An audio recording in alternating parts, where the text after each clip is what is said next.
What is going on, everybody? Silver Scrounger here, and today is Sunday, March something or other.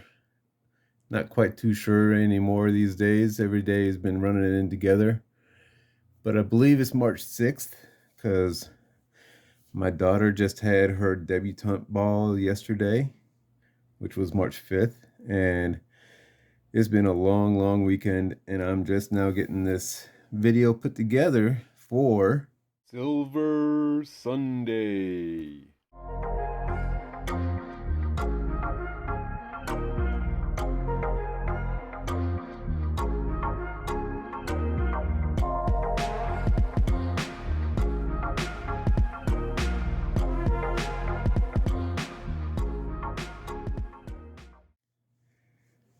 So it is already kind of late in the evening for Silver Sunday, but I wanted to do a quick rundown of some Walking Liberty half dollars. Talk a little bit about some key dates to look for and where you just might find them, and also maybe a little bit about some mintages. There's one major error to look for, a DDR, which means doubled die reverse. And yeah, that's about what we're going to do. What you see in front of you is every Walking Liberty half dollar I have in my stack at the moment, even the key dates. I do have some that's actually on the way in the mail still. I was hoping to receive them before I did this video, but alas, the postal service has been a little slow. So I don't have them yet. What I do have coming though is a beautiful mint state graded Walking Liberty half dollar. It'll be my very first ever slabbed Walking Liberty half. So I'll be happy to get that. But let's start off with some key dates. Right off the bat, the very first year minted is the 1916. Now this one has got 608,000 as far as how many are minted, and that's pretty low compared to just about all the other common dates. This one is in just a good condition, and it might even be a little rough to even see that one, but I think it's good. I think it'll run as a good. It's where the date, I mean the rim runs into the lettering up here is where it might push it down, but I don't know. I think it's a good. Of course, I'm the one that owns it, so I'm gonna be a little biased on it. But anyway, this right here, this even in a good condition, can run you a good probably $40 or so. And that's in the condition this one is in. But man, if you ever had one in a mint state condition, even at the lowest mint state condition, that's like a $400, $500 coin.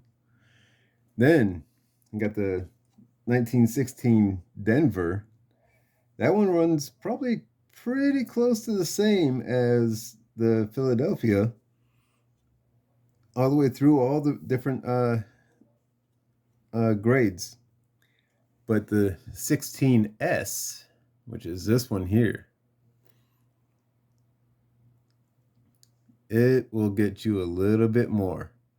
And this one, you'll find those mint marks on the front, on the obverse. That's where they are. And it's probably in this condition, and the one I have, this one is damaged, if you didn't see the writing here already. And I'll show you, it's got some damage on the obverse right here on the date and next to it. You know, you can see those little marks there, and then the date's kind of messed up. But the reverse, man, look at that. You got big old pits or like someone or something to beat onto it on those 3 spots there.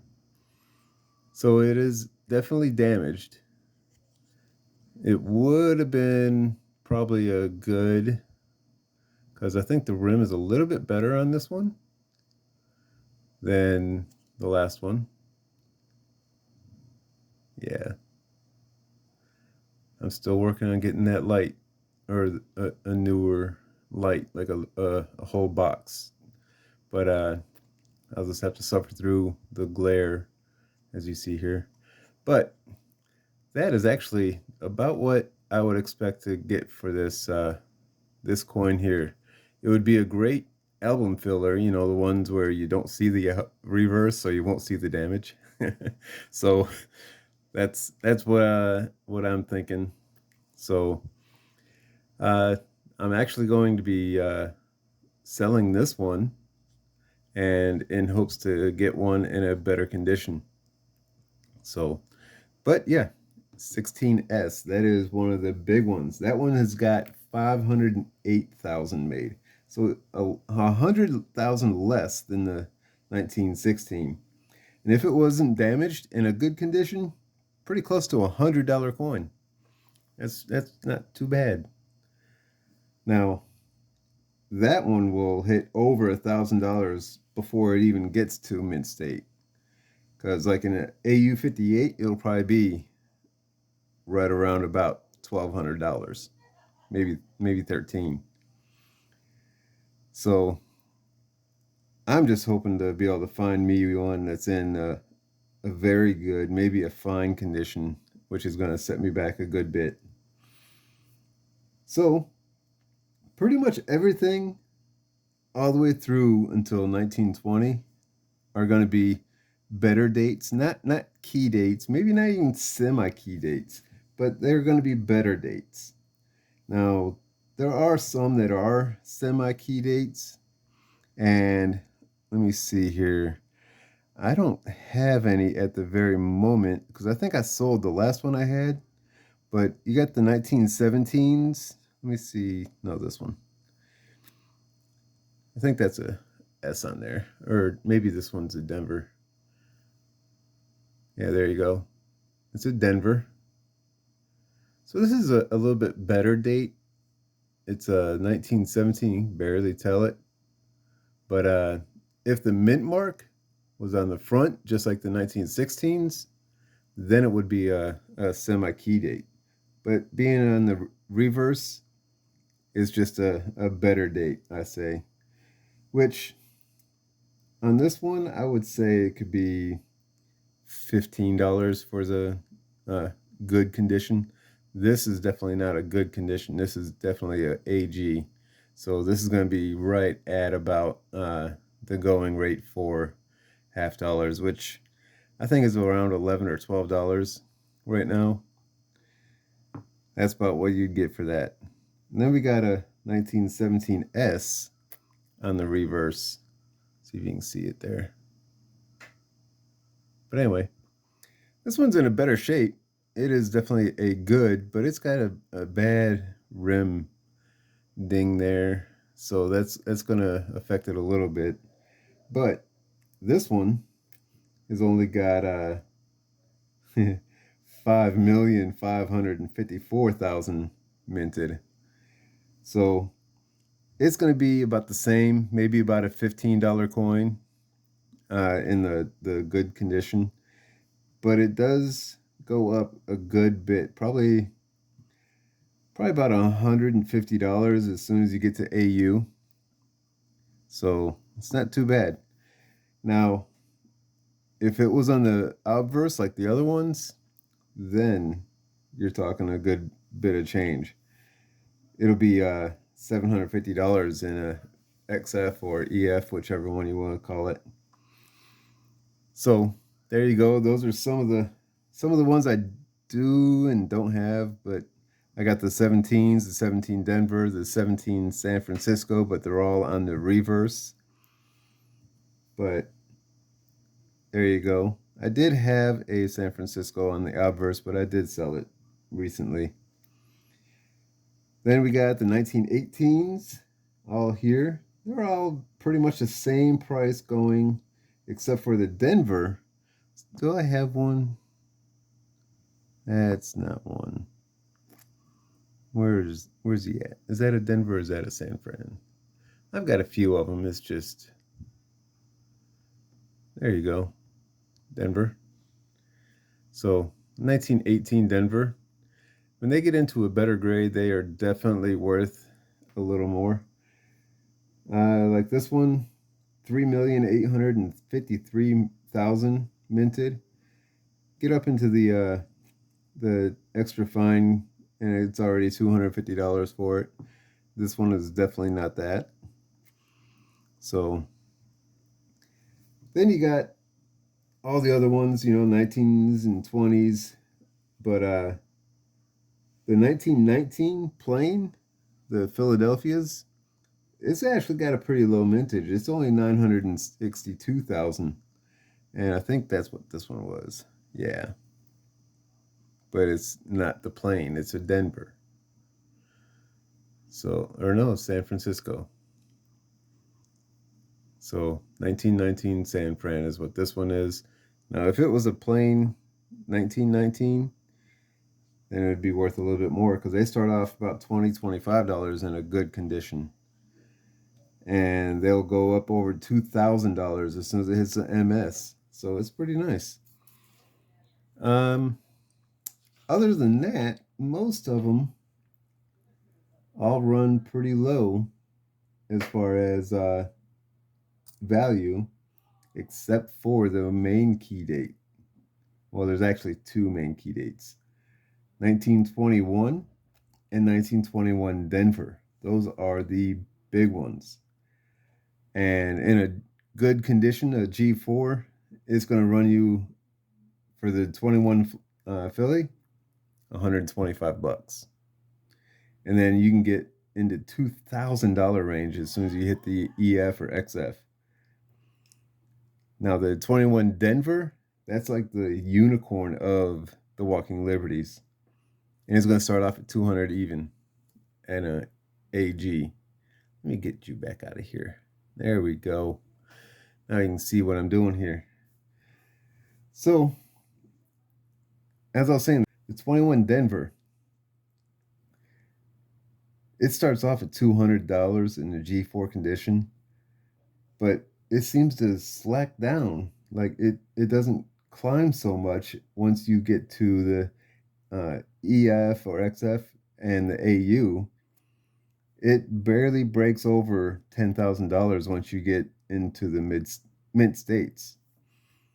But the 21S, it's completely opposite. It starts off at like $40 for a good condition, and then you get to a fine, it jumps up to 250. You get to an EF or XF, it's over 4,000. You get to an AU, $8,000.